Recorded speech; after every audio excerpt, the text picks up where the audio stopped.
So I help project managers identify and assess their stakeholders so their buy-in becomes predictable.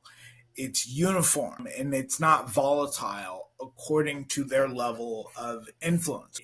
And so identifying and assessing stakeholders is like being a high school math substitute teacher on the very first day. I knew a math substitute teacher, and he used to substitute there frequently all the time. He used to be there at my high school substituting and, teaching math, geometry, calculus, pre-cal, all the rest of those things.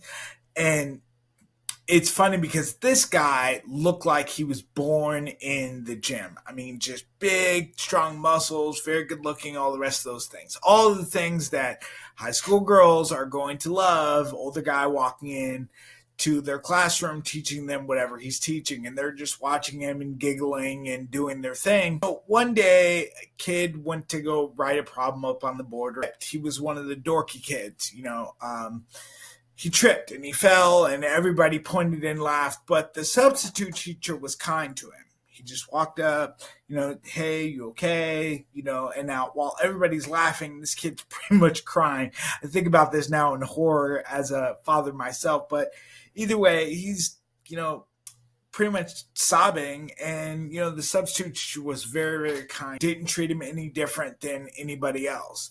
After class, I saw substitute teacher and I kind of was just like, hey, why didn't you didn't have to be that nice to him. And he said, actually, it's kind of a self-serving mentality. When I first started subbing, I tried to be cool with the cool kids. I noticed all the cool kids wanted to be my friend. They all wanted to be nice. But then the thing about it was when I was cool to the cool kids, I could never get my lesson actually started or taught.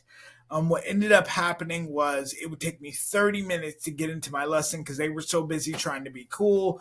The class clowns were so busy laughing, and everything turned into this big thing. But when I treated the nerdy, dorky kids like they were cool, when I was just balanced with everybody, I could teach my lesson. I could be in and out. And so I learned a lot from what he said from that day is that social environment or hierarchies, in the case of high school, are not hidden. They're evident. As a project manager, I try to teach them in identifying and assessing that just getting in good or just having a solid relationship with your influential stakeholders, because most of the time that's what people think is that as long as I'm good with them, it's fine. However, the problem is the project manager and that influential stakeholder, you guys don't have the same role. So your motives are completely different. So what ends up happening is when they're motives change, when they see things differently, they can change things and you just have to kind of do what they say. And so a lot of times just being in good with them won't do anything for you. But if you have a unified front of people that are all thinking and going about the same things, change is much different. You have one influential stakeholder that thinks one thing, but everybody else is thinking something else. You can get with everybody else, and then you guys can say, okay, it's easier to compromise in this environment.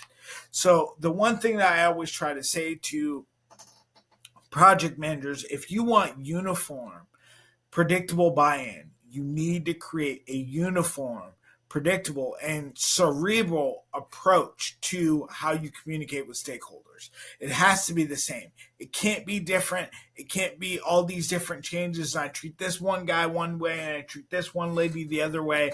I treat owners like this. I treat sponsors like this. I treat suppliers like this. I treat the government like this. If you do all those things, that is not scalable. So I teach, or I help them come up with a scalable approach to getting their stakeholder buy-in. All right, guys, well, I'll see you in the next video.